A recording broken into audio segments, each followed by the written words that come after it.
And that is why thousands of green card cases are not moving in 2026. People did everything right. They filed on time, they paid the correct fees, they went to their biometrics appointment, they submitted every document that was asked of them, and then silence. Weeks passed, months passed. The online portal shows the same status it showed the day the application was received. No update, no notice, no explanation, and the hardest part is not knowing why. Is something wrong with the case? Did a document get lost? Is there a problem with the background check? Did the officer even look at the file yet? These questions sit in people's minds every single day, and the anxiety builds. Because a green card is not just a card, it is a job, it is a family, it is a life that someone has been building and waiting to fully live. If your green card case is stuck right now, or if it has been silent for longer than you expected, this video is for you. By the end of this, you will understand exactly why cases freeze, who is most affected in 2026, and I'm going to give you a clear, simple, 30-day action plan so you can take real steps to move your case forward without making costly mistakes. Let us start with what people actually mean when they say their green card case is frozen. The word freeze is not an official USCIS term. You will not find it on their website, but it perfectly describes what applicants experience. You filed, you got a receipt notice, maybe you got a biometrics appointment, and then the case just stopped responding. No interview notice, no request for more documents, no approval, no denial, just a status that never changes. This is not new. USCIS has always had processing delays. But in 2026, the situation is especially pronounced for a specific combination of reasons: staffing pressures, policy changes, increased scrutiny on certain case types, and a massive backlog that built up over several years. All of these things are hitting at the same time. Here is something important to understand right away. A frozen case is not automatically a denied case. These are two very different things. A denial means USCIS reviewed your case and said no. A frozen case means your case is waiting. It has not been touched yet, or it is in a queue, or it is waiting on something specific that has not been communicated to you clearly. The difference matters enormously, because the response to a denial is very different from the response to a delay, and too many people panic when they see no movement and assume the worst. That panic can lead to bad decisions, like filing unnecessary inquiries, submitting duplicate applications, or taking steps that actually slow the case down further. Let me give you an example that many applicants will recognize. A couple filed for adjustment of status together. Both of them had their biometrics done within a few months of filing. After biometrics, they expected to hear about an interview. Months passed, then more months. They checked the portal every day. The status never changed. They called USCIS. They were told processing times vary. They checked the processing time tool on the USCIS website. Their case was already outside the published processing time. Still, nothing moved. This is the freeze, and it is happening to families, workers, and individuals across every category right now. So why is your case actually stuck? Let us go through the real reasons. The first reason is background check delays. Every green card applicant goes through multiple background and security checks. These checks involve several federal agencies, not just USCIS. Sometimes a name, a birth date, a travel history, or a prior address triggers a longer review. This does not mean there is a problem. It means the system needs more time to complete the verification. USCIS cannot approve a case until all checks are cleared, and they cannot tell you exactly where in the process the check is sitting. The second reason is officer workload differences. USCIS processes cases at field offices and service centers across the country. Different offices have different staffing levels. Different officers carry different caseloads. A case filed at one field office might move in 6 months. An identical case filed at a different office might take twice as long. This is frustrating. It feels unfair, but it is the reality of how the system operates. The third reason is a request for evidence, commonly called an RFE. Sometimes USCIS needs additional information or documents before they can continue processing a case. They are required to send you a written notice asking for this. But here is the problem. If that notice was sent to an old address, or if it was sent by mail and got lost, or if it went to a previous attorney who is no longer on the case, you may not have received it. And your case is sitting there waiting for a response to a request you never knew about. This is one of the most heartbreaking situations applicants face. Their case looks frozen from the outside, but from USCIS's side, they are waiting on the applicant. And if the response deadline passes, the case can be denied without the applicant ever knowing there was a request. Quick warning here. If your case has been silent for a long time and you have not updated your mailing address with USCIS after any move, Do that immediately. An outdated address is one of the most dangerous and most preventable reasons a case falls apart. The fourth reason is priority dates and visa category limits. For family-based and employment-based green cards, there are numerical limits on how many visas can be issued each year per country of origin and per category. If your priority date is not yet current, meaning the demand in your category exceeds the available visas, your case literally cannot be approved yet, even if everything else is complete. This is a systemic limit, not a problem with your file. The fifth reason is field office interview scheduling backlogs. For adjustment of status cases that require an in-person interview, the field office must schedule that interview before the case can be decided. Some offices have very long interview backlogs right now. Your case may be complete and ready for an interview, but the office simply does not have the available appointment slots to schedule you yet. Not every delay means something is wrong, but every delay does mean you need to pay attention, because there is a difference between a case that is passively waiting in a queue and a case that is frozen because of an action item that was missed. Now let us talk about who is most affected right now in 2026. Family-based applicants are feeling the freeze heavily. This includes spouses of U.S. citizens, parents of adult citizens, and siblings filing in preference categories. The sibling category in particular has some of the longest waits in the entire immigration system, but even immediate relative cases, which are not subject to numerical limits, are experiencing processing delays that stretch well beyond what published timeframes suggest. Employment-based applicants, especially those in the EB2 and EB3 categories from high-demand countries, are navigating a combination of long priority date waits and processing delays at the same time. The visa bulletin shows the priority date, but even when the date becomes current, the actual approval can take additional months. Adjustment of status applicants, people already inside the United States waiting to become permanent residents, are in a particularly stressful position. They are often living with temporary work authorization and temporary travel documents. When the green card takes longer than expected, every renewal cycle adds pressure. An employment authorization document expires, a renewal gets delayed, and suddenly someone cannot work legally even though their underlying case is approved in principle and just waiting on a final decision. People who have completed biometrics and are waiting for the next step are among the most anxious group right now.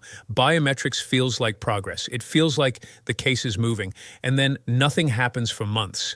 That silence after biometrics is one of the most commonly reported experiences among adjustment of status applicants in 2026. And then there are the travel document delays. An applicant for adjustment of status can apply for an advance parole document, a travel permit, that allows them to leave the United States and return without abandoning their green card case. But if that travel document is delayed, the applicant is stuck. They cannot visit a sick parent abroad. They cannot attend a family event. They are effectively trapped inside the country while they wait. And for some people, that confinement lasts years. Let me share a situation that captures this pain clearly. A father of two filed for his green card through his employer. His priority date became current. He filed his adjustment of status application. He got his biometrics done. He applied for his work permit and travel document at the same time. His work permit renewed, but his travel document kept getting delayed. His mother became ill in another country. He could not go. His green card case was still pending with no interview scheduled. He had done nothing wrong. His case was simply caught in the freeze. His family was suffering on the other side of the world, and he could not get on a plane. That is the human cost of a frozen green card case. It is never just a paperwork delay. It is real life being put on hold. We are a new channel built to give you clear, honest, and practical U.S. immigration information. If this kind of content is helping you understand your situation better, please subscribe right now. It is completely free, and it means you will never miss an important update that could affect your case. Now let us talk about the 30-day action plan. This is the part of the video that matters most, because understanding the problem is only useful if you know what to do about it. So here is a clear, step-by-step plan you can start today. Step 1. Check your case status properly on the USCIS website. Go to uscis.gov and use the case status tool with your receipt number. Your receipt number is on the notice you received when USCIS accepted your application. It begins with letters that identify which service center received your case.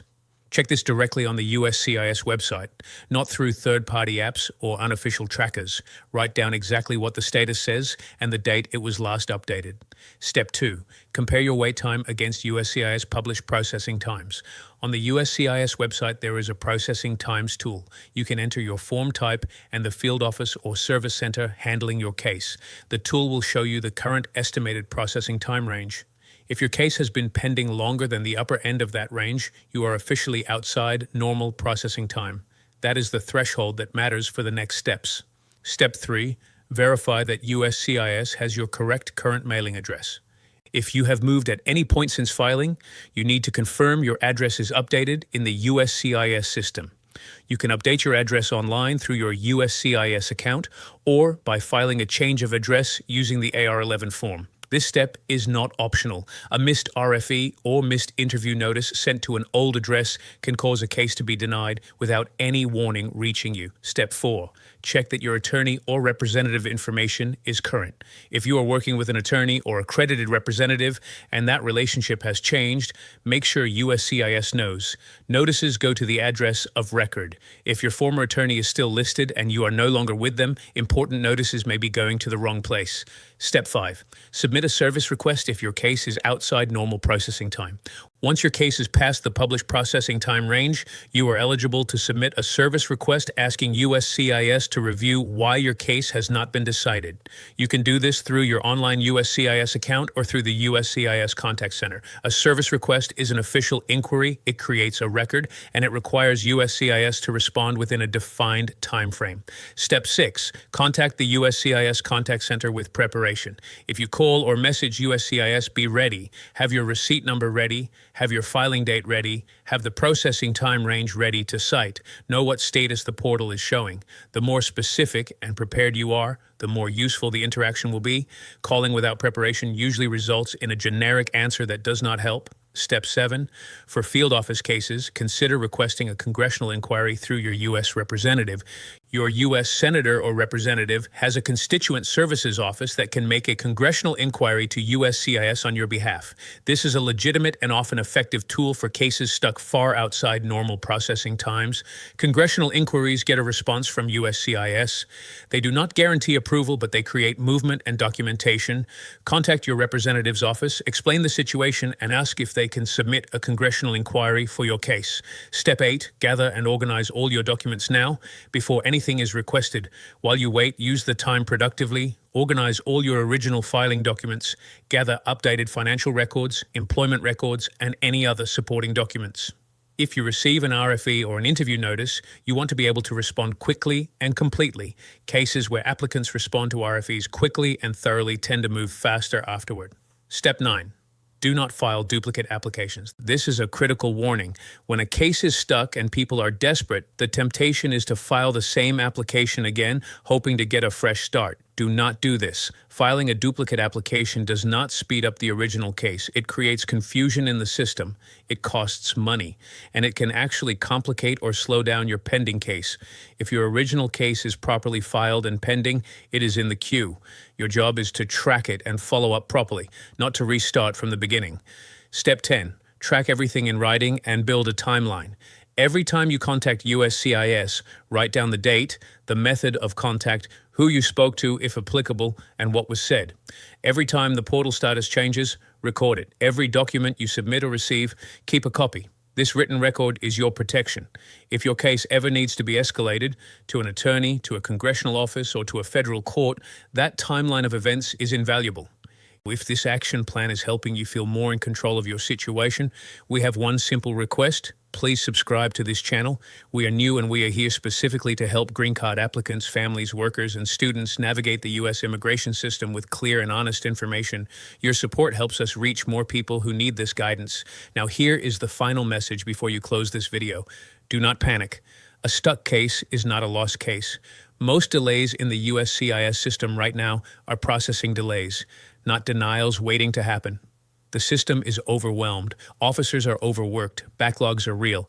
But the cases that survive this period best are the ones where the applicant stayed organized, followed up correctly, and did not make emotional decisions out of frustration. Your case deserves attention. You deserve to know what is happening. and you have the right to follow up when your case is outside normal processing time. Use that right, but use it smartly.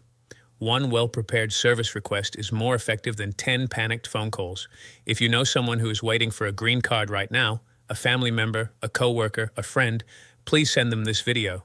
One share could give them the clarity and the action plan they need to stop feeling helpless and start moving their case forward.